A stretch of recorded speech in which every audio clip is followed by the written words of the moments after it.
Niin, minä olen tässä näyttelmässä St. Clair Bayfield, näyttelijä ja päähenkilön Florencein poikaystävä. Mä näyttelen Cosme McMoonia, eli pianistia. No, mä olen taloudenhoitajatar Maria. Ja sit mä olen äänitysstudiossa se äänimies ja sit mä olen semmonen rouva Veranda Hedgen kaveri, joka tulee kiusaamaan. Olen kiusan henki. No mun rooli on tällä hetkellä vielä aika iso, eli mä oon ohjaaja Katja Kruun. Ja sitten kun on esitys, niin sittenhän mulla ei enää ole muuta roolia kuin ihmetellä ja toivottavasti nauraa yhtä paljon sitten valmista esitystä kuin mitä me ollaan naurettu täällä harjoituksissa. Totta. Itse asiassa missä hän on? Eikö hän tullut sinun kanssa? Ei, hän tulee pirssillä. Mä oon hämmästellyt, että miten helppoa tätä on ollut tehdä. Täällä on ihania näyttelijöitä, kaikki tarjoaa valtavasti koko ajan ihan hullua materiaalia. Et mä vaan niin oikeastaan yritän vähän jäsennellä sillä lailla, että no menkää nyt tonne ja tänne, mutta kyllä mä enemmän on silleen ehkä ilmapiirin luoja ja semmoinen ihaileva katse täällä harjoituksissa. Toki oikeastihan täällä nyt jotakin ohjataankin, mutta kivaa juttua on tekemässä, ei voi muuta sanoa. Tämähän on ihan hulvatonta. Tämä on ihan upeata tehdä täällä yhdessä ja talon koko porukka on ihana ja Satu Silvo on magnificent. Erittäin hienosti. Tämä menee eteenpäin hienosti ja meillä on oikeinkin hauskaa ja tästä on tulossa kyllä hyvin viihdyttävä ja hieno juttu. Kyllä mä olen jo saanut pilkahduksen siitä, kun Satu Silvo esittää Florencea ja rupeaa laulamaan, niin se on aika pysäyttävää, sanotaan näin.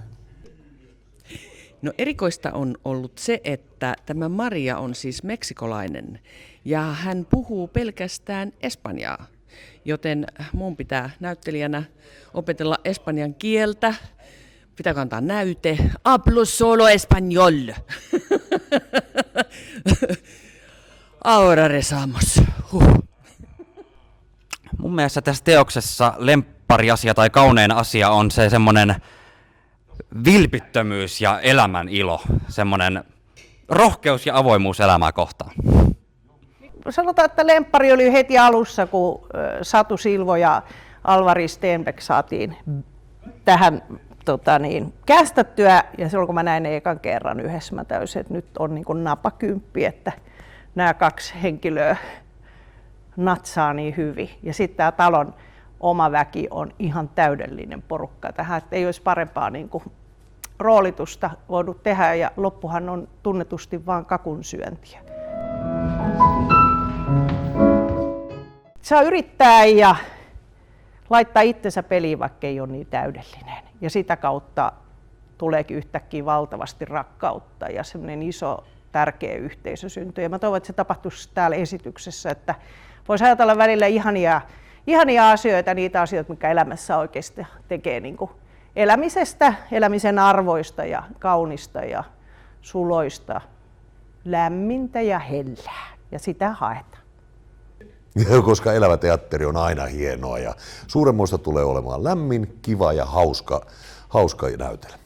Voi, tästä tulee niin täyteläinen, niin monipuolinen, niin sykähdyttävän kaunis ja ihana esitys, että ei voi muuta kuin suositella ihan kaikille. Erittäin ihana esitys tulossa. Upeata musiikkia, tässä on ihana porukka, upea ohjaus. Tämä on tosi sydämellinen esitys.